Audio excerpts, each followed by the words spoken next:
పాపము, అశాంతి, భయం, దిగులు, శ్రమ, వేదన, దొంగతనం, వ్యభిచారం, వ్యాధి, భయంకర సంఘటనలు, మరణం, నరకం.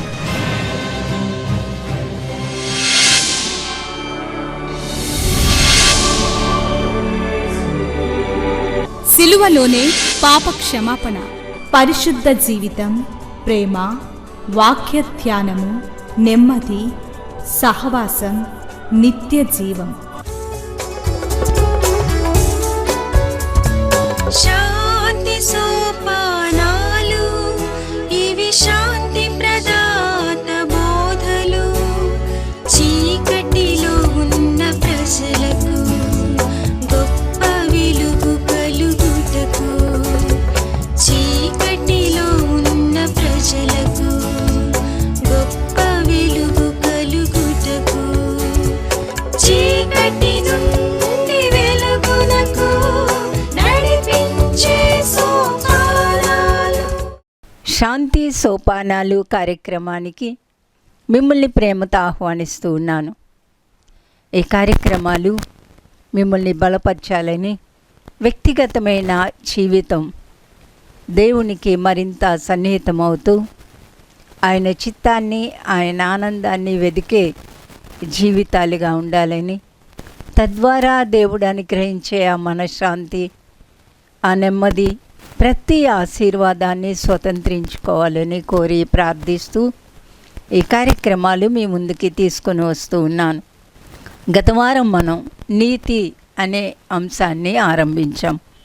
మత్తయి సువార్త 6వ అధ్యాయం 32వ వచనం. ఇవన్నీ మీకు కావాలని మీ పరలోకపు తండ్రికి తెలియను. ఎంత భరోసా ఇచ్చే మాట ఇది. మనకు ఏమేమి కావాలో పరలోకపు తండ్రికి తెలుసు. బిడ్డని స్కూల్లో జాయిన్ చేశాక తండ్రి ఫీజు కట్టడానికి చూస్తూ ఉంటాడు. బుక్స్ కొనాలి, యూనిఫామ్లు కొనాలి, అన్నీ కూడా అతనికి తెలుసు. ఆ బిడ్డకు తెలియదు అసలు. ఎల్కేజీ జాయిన్ చేసిన బిడ్డకు తనకేం కావాలో తెలియదు. కానీ తల్లికి తండ్రికి తెలుసు. ఒకవేళ తల్లిదండ్రులు లేకపోతే ఆ బిడ్డను పెంచుకునే గార్డియన్కి తెలుసు. ఒక హాస్టల్లో జాయిన్ చేస్తే ఆ పిల్లల్ని ఎలా చూడాలో ఆ హాస్టల్ యాజమాన్యానికి తెలుస్తుంది. ఇవన్నీ మీకు కావాలి. మనం ఏ సమస్య నుండి బయటపడాలో ఆయనకు తెలుసు. ఎక్కడ బుద్ధిహీనంగా ప్రవర్తిస్తున్నామో ఆయనకు తెలుసు. ఎక్కడ ఆయన మహిమను వెతుకుతున్నామో అది కూడా తెలుసు. మీకు ఏదున్నా ఇవన్నీ ఆయనకు తెలుసు. నేను వెళుతున్న మార్గం తెలుసు. పడుతున్న కష్టం, కన్నీరు, వేదన ఆయనకు తెలుసు. ఎంత ఆదరణకరమైన మాట ఈ మాట. మీరు ఎప్పుడైనా ఆలోచించారా? అయితే మనల్ని ఒకటి చేయమన్నారు. కాబట్టి మీరు ఆయన రాజ్యమును నీతిని మొదట వెతుకుడి. ఆయన రాజ్యం, ఆయన నీతి మనం ముందు వెతుక్కోవాలి. మనం ఏ షాప్కి వెళ్తే ఏం దొరుకుతుందో మనకు తెలుసు కదా. మెడికల్ షాప్కి వెళ్ళి కాయగూరలు అడగం. బట్టల షాప్కి వెళ్ళి మెడిసిన్స్ అడగం. ఎక్కడికి వెళ్తే ఏం దొరుకుతుందో మనకి తెలుసు. అలాగే ప్రభువు దగ్గరికి వెళ్ళినప్పుడు ఒక షరతు ఉంది. మొదట నా రాజ్యం, నా నీతి వెతుకు, తర్వాత అన్నీ నీకు ఇస్తాను. అది దేవుని షరతు. ఎందుకు ఆయన రాజ్యాన్ని వెతకాలంటే పోయిన వారం మనం చెప్పుకున్నాం. మనిషి పుట్టుకతోనే దేవుని రాజ్యాన్ని కోల్పోయాడు. దేవుని హక్కు కోల్పోయాడు. దేవునికి దూరం అయిపోయాడు. సాతానుకు బందీ అయిపోయాడు. అంచేత మనం ముందు ఆయన రాజ్య వారసులం అవ్వాలి.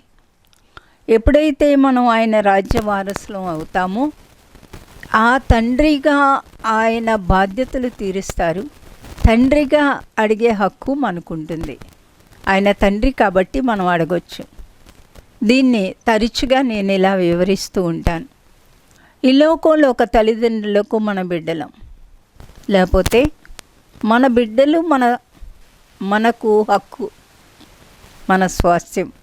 వాళ్ళు మన రక్తాన్ని బట్టి మన బిడ్డలు. మనం వాళ్ళ రక్తాన్ని బట్టి తల్లిదండ్రులకు మన బిడ్డలం. ఇది రక్త బంధం. ఒక కుటుంబంలో అక్క చెల్లెళ్ళు, అన్న తమ్ముళ్ళు బంధం ఉంటుంది. ఆ తర్వాత బయట ఎంతమందైనా ఉండొచ్చు, ఎంత ప్రేమగానైనా ఉండవచ్చు, కానీ రక్త బంధం వేరు. అలాగే సర్వమానవ కోటిని సృష్టించిన ఆ దేవాది దేవుడు మానవునిగా ఈ లోకానికి దిగి వచ్చి మనుష్య కుమారుడిగా, దైవ కుమారుడిగా, నరునిగా ఈ లోకానికి దిగి వచ్చి ఆయన కార్చిన రక్తాన్ని బట్టి, ఆ రక్తాన్ని మనం నమ్మడాన్ని బట్టి, ఆ రక్తం ద్వారా దేవుని బిడ్డలమయ్యే హక్కు దేవుడు మనకి అనుగ్రహించారు. తన్ను ఎందరు అంగీకరిస్తారో వారందరికీ దేవుని బిడ్డలమయ్యే అధికారాన్ని ఇచ్చారు. ఎందుకు ఆయన ఈ లోకానికి వచ్చారంటే, మనం గత వారం చదివినట్లుగా మనము దేవుని యొక్క నీతి అగునట్లు, మనం పోగొట్టుకున్న రాజ్యం మనకి ఇవ్వడానికి, ఆ నీతిని మనకివ్వడానికి, ఆ నిత్యత్వాన్ని మనకివ్వడానికి, మనం పరలోకపు తండ్రితో ఐక్యపడితే ఆ పరలోక రాజ్యానికి వారసులం అవుతాం. అందుకే పౌలు గారు మనము క్రీస్తు తోడి వారసులం అన్నారు. ఆ రక్తం ద్వారా ఆయన మనల్ని దత్తత చేసుకున్నారు, పరలోక రాజ్యానికి హక్కు ఇచ్చారు. ఆయన సమస్త ఆశీర్వాదాలకు మనల్ని వారసులుగా చేశారు. 1-2 ఆశీర్వాదాలు అడగవలసిన పని మనకి లేదు. ఎవరికి ఏమి ఇవ్వాలో అవన్నీ కూడా ప్రభు మనకి అనుగ్రహిస్తారు. అయితే మనము వెతకవలసినది ఆయన రాజ్యం, ఆయన యొక్క నీతి. ఈ రెండూ కూడా చాలా ప్రాముఖ్యమైన విషయాలు. ఆయన రాజ్యం అంటే రోమాపత్రిక 14వ అధ్యాయం 17వ వచనం, దేవుని రాజ్యము భోజనమును పానమును కాదు, కానీ నీతియు సమాధానమును పరిశుద్ధాత్మయందలి ఆనందమునైంది. కాబట్టి దేవుని రాజ్యాన్ని వెతికే వ్యక్తి దేవుని నీతిని వెతుక్కుంటాడు. మన స్వనీతి దేవుని యొక్క రాజ్యంలో ప్రవేశించడానికి సరిపోదు. మనం చేసే ధర్మకార్యాలు, దాన ధర్మాలు సరిపోవు పరలోకానికి వెళ్ళడానికి. ఆయన యొక్క నీతిని మనకి ఆరోపిస్తూ ఉన్నారు. దీన్ని పౌలు గారు చాలా చక్కగా వివరించారు. రోమాపత్రిక 5వ అధ్యాయం మొట్టమొదటి వచనాన్ని చదువుతూ ఉన్నాను. కాబట్టి విశ్వాస మూలమున మనము నీతిమంతులముగా తీర్చబడి మన ప్రభు అయిన యేసుక్రీస్తు ద్వారా దేవునితో సమాధానము కలిగి ఉందాము. కాబట్టి విశ్వాస మూలమున మనము నీతిమంతులముగా తీర్చబడతా ఉన్నాం. ఆయన్ని నమ్మడం, ఆయన రక్తాన్ని నమ్మడం, ఆయన దేవుడని నమ్మడం, దానిని బట్టి నీతిమంతులుగా తీర్చబడతా ఉన్నాం. అబ్రహాము కూడా దేవుణ్ణి నమ్మాడు కాబట్టి నీతిమంతుడయ్యాడు. మనం ఎందుకు నమ్ముతున్నాం అనేది ఆలోచించుకోవాలి. మన సమస్యల కొరక, మన బాధల కొరక, మన కష్టాలు తీరడానిక, మన అవసరతలు దేవుడు తీర్చడానిక, ఇవన్నీ సరే, కానీ ఆయన మన దేవుడని నమ్ముతాం. ఆయన ఈ లోకానికి వచ్చి నా కొరకు చనిపోయారని నమ్ముతాం. నా పాపాలకు ఆయన దగ్గర క్షమాపణ ఉందని నమ్ముతాం. ఆ పాప క్షమాపణ ద్వారా, ఆయన రక్తం ద్వారా దేవునికి మనం బిడ్డలమవుతాం అని మనం నమ్ముతాం.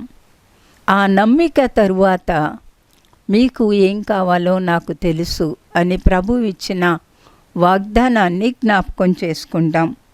తరువాత రోమాపత్రిక 5:12, ఇట్లుండగా ఒక మనుష్యుని ద్వారా పాపమును, పాపము ద్వారా మరణమును లోకములో ఎలాగూ ప్రవేశించెను, అలాగున్నే మనుషులందరూ పాపము చేసినందున మరణము అందరికీ సంప్రాప్తమాయెను.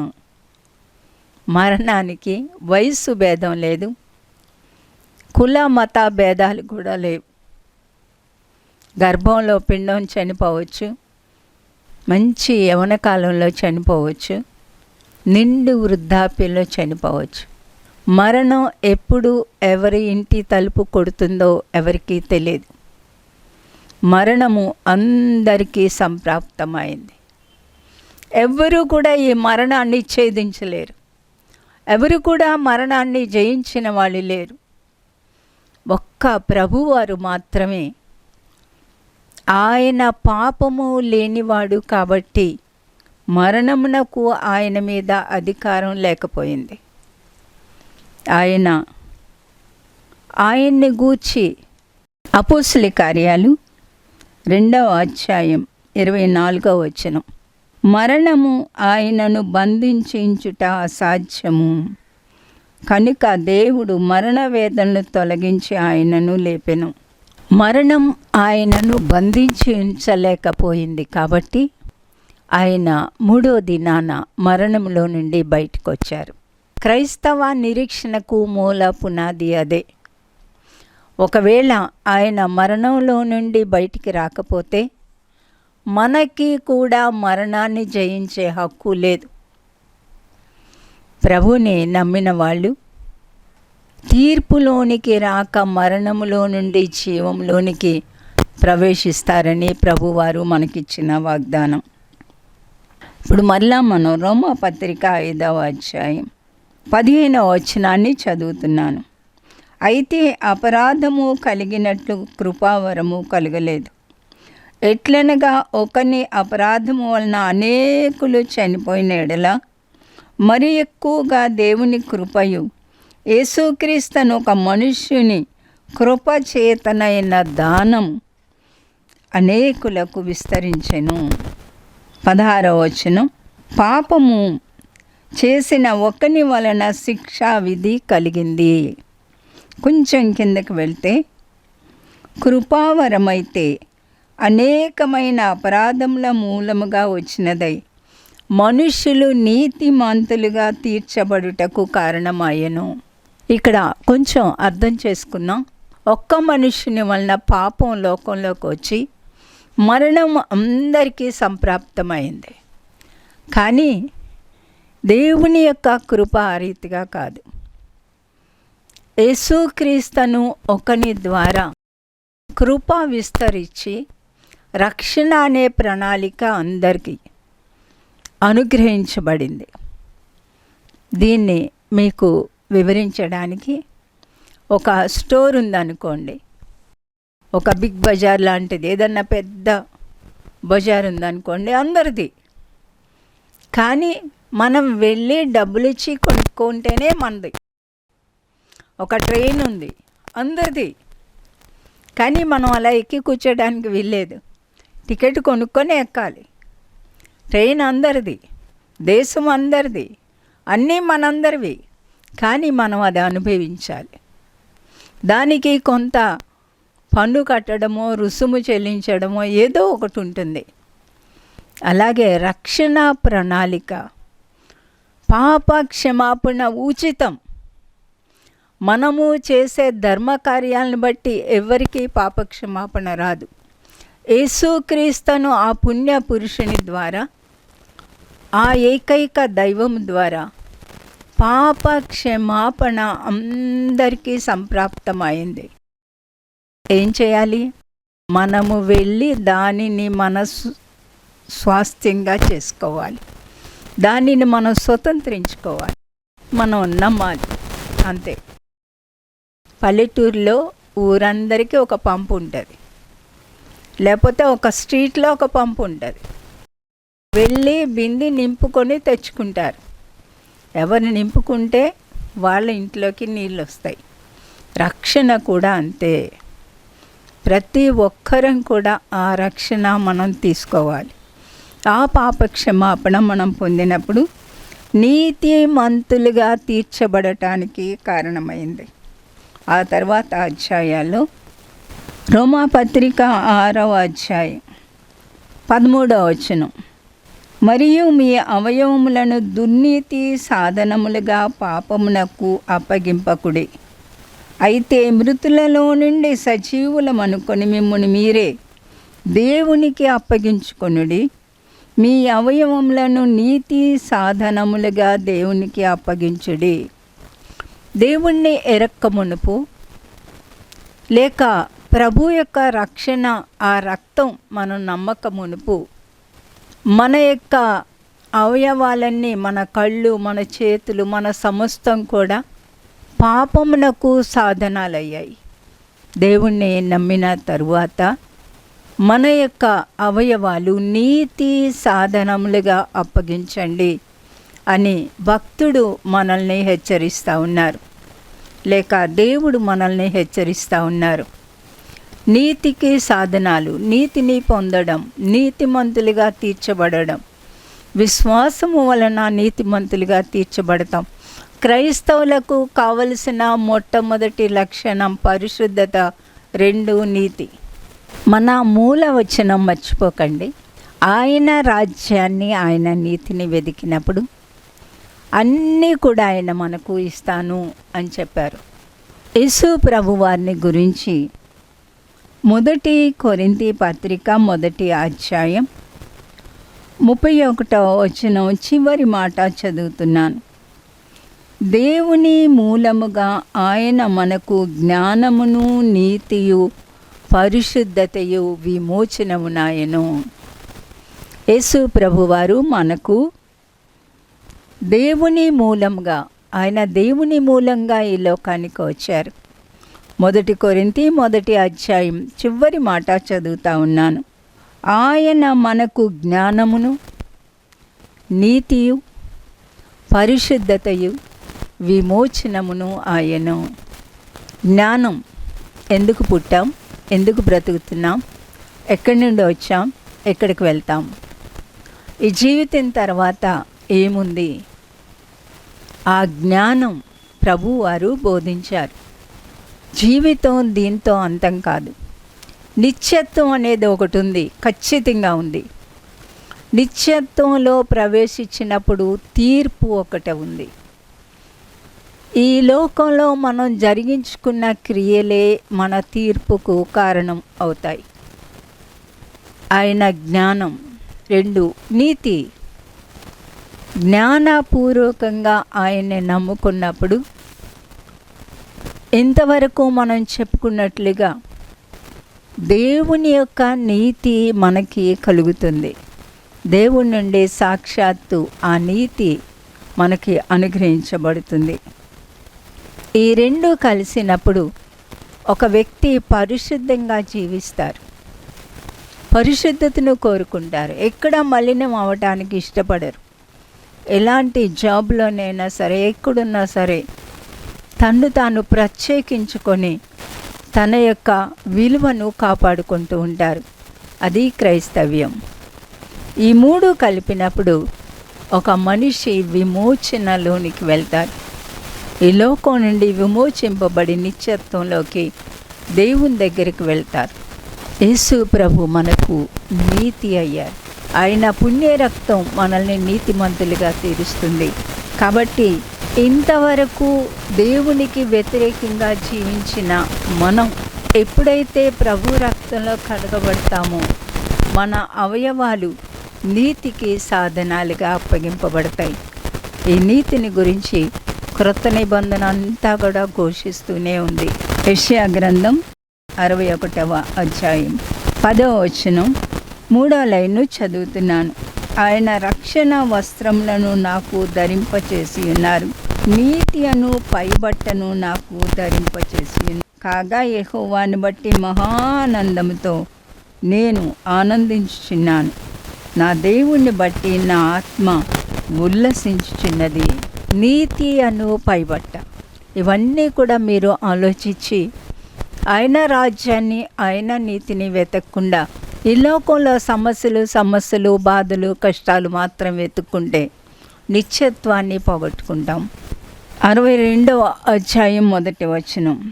సియోను నీతి సూర్య కాంతి వలె కనపడి వరకు, దాని రక్షణ దీపము వలె వెలుగుచుండు వరకు సియోను పక్షమందు నేను మౌనముగా ఉండను. మన యొక్క నీతి సూర్యుని వలె ప్రకాశించాలి. మలాకీ గ్రంథంలో కూడా ప్రభు వారికి ఇవ్వబడిన పేర్లలో నామములో ఒక నామము నీతి సూర్యుడు. మలాకీ గ్రంథంలో ప్రభు వారికి ఇవ్వబడిన ఒక నామము నీతి సూర్యుడు. మలాకీ 4వ అధ్యాయం 2వ వచనం. అయితే నా నామమందు భయభక్తులు గలవారగు మీకు నీతి సూర్యుడు ఉదయించును, అతని రెక్కలు ఆరోగ్యము కలుగచేయును. నీతి సూర్యుడు, సియోను నీతి, మన నీతి సూర్యుని వలె ప్రకాశించాలి. చూడండి, క్రైస్తవ్యం ఇలాంటి బోధల్లో నిమగ్నమై ఉండాలి. దేవుణ్ణి నమ్ముకోండి, కష్టాలు పోతాయి, దుఃఖాలు పోతాయి, బాధలు పోతాయి కాదు. ఒక వ్యక్తిగా నువ్వు దేవుణ్ణి వెతికేటప్పుడు ముందు ఆయన నీతిని మనం వెతుక్కోవాలి. ఆ నీతి ఆయన రక్తాన్ని బట్టి మనకు వస్తుంది. పౌలు గారు కూడా ఈ నీతిని గురించి ప్రతి పత్రికలో రాశాడు. ఆ నీతిని గురించి రాస్తూ దేవుడు తనకు అనుగ్రహించిన నీతిని అనేక విధాలుగా చూపిస్తూ వచ్చాడు. చివరిలో కూడా 2వ తిమోతి పత్రిక 4వ అధ్యాయం 8వ వచనం. ఇక మీదట నా కొరకు నీతి కిరీటము ఉంచబడినది, ఆ దినమందు నీతి గల న్యాయాధిపతి అయిన ప్రభు అది నాకు మాత్రమే కాకుండా తన ప్రత్యక్షతను అపేక్షించు వారికి అందరికీ అనుగ్రహించును. నా కొరకు నీతి కిరీటం ఉంచబడింది. ఎలా ఉంటుందో ఆ కిరీటం మనకు తెలియదు. ఆయనకు మాత్రమే కాదు, ఆయన్ని వెంబడించే మనందరికీ కూడా ఉందంట.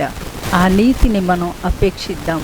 ఆయన రక్తం ద్వారా వచ్చే ఆ నీతిలో మనం జీవిద్దాం. మొదట ఆయన రాజ్యాన్ని, నీతిని వెతుకుదాం. యేసు ప్రభు మనకు జ్ఞానము, నీతి, పరిశుద్ధత, విమోచన ఇవన్నీ కూడా విశ్వాస మూలమున నీతిమంతులంగా తీర్చబడతాం. ప్రార్థన చేసుకుందాం. ప్రేమ కలిగిన మా ప్రియమైన పరలోకపు తండ్రి, మహోన్నతుడు అయిన దైవమా, మీ నీతిని మాకు అనుగ్రహించడానికి ఈ లోకానికి వచ్చి మా పాపముల కొరకు బలి అయిన ప్రభువా, ఈ మాటలు వినే ప్రతి ఒక్కరూ కూడా ఎలాంటి భక్తి చేయాలో గ్రహించుకోవటానికి జ్ఞాన హృదయాలుగా చేయమని ప్రార్థిస్తూ యేసు నామమున వేడుకుంటున్నాను తండ్రి, ఆమేన్. దేవుని యొక్క నీతి చేత నిండి ఆయన ఆనందం కొరకు జీవించి ఆయన ఆశీర్వాదాలు పొందటానికి దేవుడు మీకు సహాయం చేయనుగాక. ఆమేన్. మహాదేవుడు మన ప్రభువు రక్షకుడునైన యేసుక్రీస్తు కృపా, దేవుని ప్రేమ, పరిశుద్ధాత్మ నిత్య సన్నిధి సహవాసం కూడి వచ్చిన మనందరికీ సదా తోడైండి నిత్యత్వాన్ని గూర్చిన నిరీక్షణతో కూడిన జీవితాలలోనికి నడిపించును గాక. ఆమేన్. మా address Srimathi Joy Sam Benny, Emmanuel church 1-146 S Achyutapuram, Kakinada 4. మా ఫోన్ నంబర్స్ 944-010-9893 మరియు 0884-237-6793. మరలా ఇదే సమయానికి ఇదే ఛానల్లో మనం కలుసుకుందాం. Thank you.